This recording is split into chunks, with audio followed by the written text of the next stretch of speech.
Let's cook liver and onions in marjoram sauce. You will need liver, onions, garlic, flour, marjoram, pepper, salt and lard or oil. Peel and dice 2 onions. Then, peel and slice 3 cloves of garlic. Cut 250 grams of liver into smaller pieces. I am using lamb's liver, but you could use other type of liver.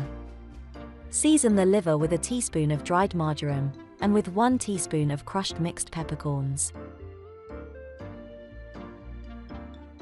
Put 3 tablespoons of plain, all-purpose flour onto a plate. Tip the liver on top and coat all the liver pieces in flour. Heat up a pan and add 1 tablespoon of lard or frying oil. Add the liver and the flour to the pan.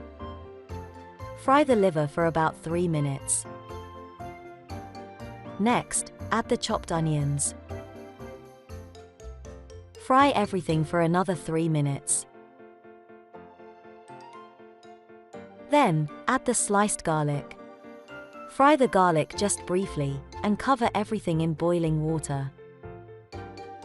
Simmer the liver for 15 minutes, stirring it occasionally. Peel another onion. Cut it in half and slice it. Fry the onion in a tablespoon of lard or frying oil until it browns. Once the liver is cooked, add another teaspoon of dried marjoram. And finally, add half a teaspoon of sea salt and cook everything for about half a minute. Serve the liver with rice and with the fried onion on top.